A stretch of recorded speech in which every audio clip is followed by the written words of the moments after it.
After the Russian invasion of Ukraine in February 2022, the Western-aligned countries enacted financial and military assistance aid to Ukraine. These same countries took steps to financially punish Russia with the intent to force it to seek an end to the war. This would be accomplished by creating conditions for regime change in Russia, or at the very least create so much financial pain to the Russian oligarchs that they co-opt the current leadership and force an end to the war. This was the preferred outcome by most Western leaders. The war is in its third year, and the largest land war in Europe since World War II continues with no real end in sight, and Putin was recently inaugurated for another presidential term.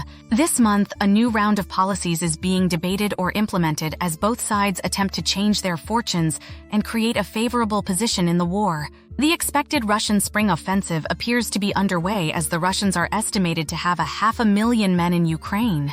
Last week, the Russian army launched an assault toward Kharkiv, the second largest city in Ukraine, and was able to make progress toward the city. The assault was stopped when the Ukrainians committed reserves to the area. It does not appear that the seizing of Kharkiv is the objective, since the Russian committed a relatively small force to the operation when compared to their total strength. The concern is that the Russians will attack in multiple parts of the front through the spring and force the Ukrainians, with their limited manpower, to commit its reserves. This Russian strategy leverages its strength and coincides with the manpower shortage issue that the Ukrainians are experiencing. The Ukrainian government had delayed a decision on new laws that were intended to allow the drafting of more people into the military. The law just passed last week and will allow the Ukrainians to proceed with their draft for more soldiers, but the long delay means that these soldiers will not be trained and armed until late into the summer if they are to be properly trained. This places the Ukrainians, which already have significant manpower issues, under extreme pressure as the Russia campaign is starting. Western aid that had been delayed is starting to arrive, but cannot sufficiently make up for the deficit of soldiers.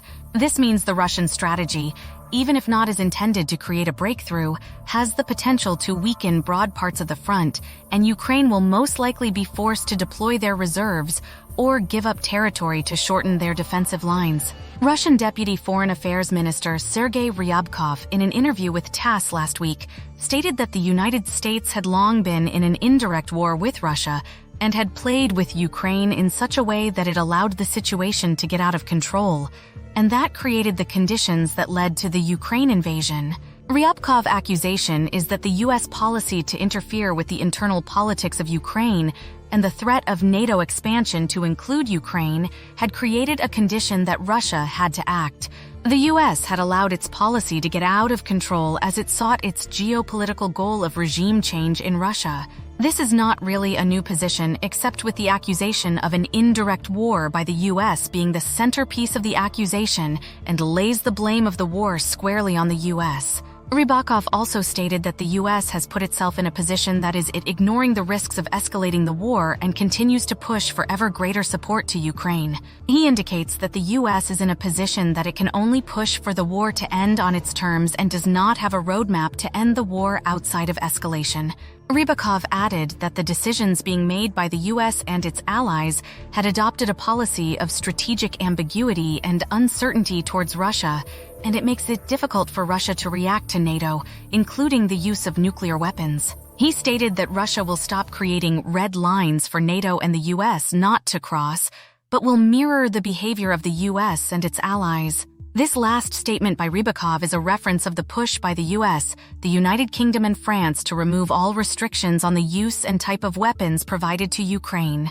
Early in the war, the initial weapons were defensive in nature, but as time went by, that changed to providing offensive-style weapons. However, all had the stipulation that Ukraine were not to use these weapons to attack the Russian homeland.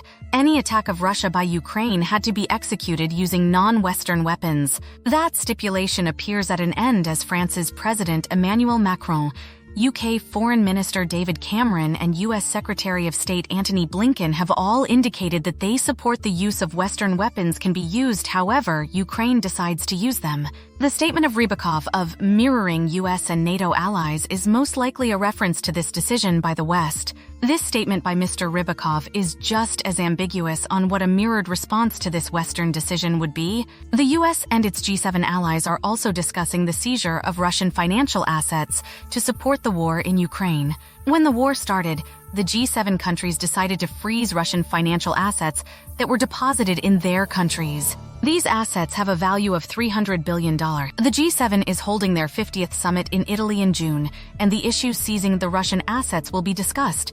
The U.S. position is that all these frozen assets should be seized and used to fund the Ukraine war. The European Union position is that seizing of the assets would be illegal since the assets are considered belonging to private parties. The EU is open to the position of using the proceeds of interest and dividends to support the war in Ukraine while leaving the assets intact. This is a significant decision but will most likely not have any impact on the Russian war effort and would be a punitive measure against Putin's allies within Russia. It would also allow the distribution of funds without unanimous consent in the EU or congressional approval in the US.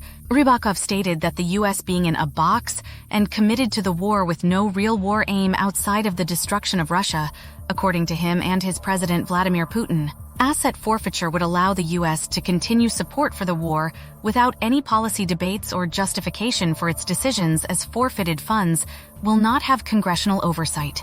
The U.S. and the EU could continue supporting the war as they have through 2025. 2024 is largely funded in the same way they have been since 2022, with no stated achievable stated war aims outside of regime change. The idea of seizing Russian assets for the war is short-sighted and is most likely against U.S. law, just as it is in the EU. Seizing of the assets would also discourage private foreign investment if assets can be seized without regard of assurances given by U.S. law and due process. This is especially true as the U.S. is not at war with Russia. Asset forfeiture is likely illegal, and if Russian assets are seized, foreign investment in the U.S. would suffer both in quantity and faith in American rule of law.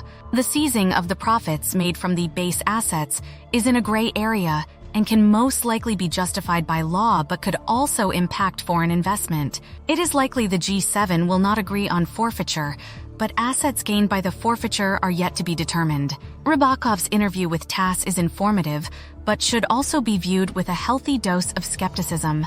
The idea of an indirect war at first glance seems to be a novel view in how the U.S. is involving itself in the war. It can be better described as a proxy war, just as it did in Afghanistan during Soviet occupation, and just as the Soviet Union did against the U.S. in the Korean and Vietnam Wars.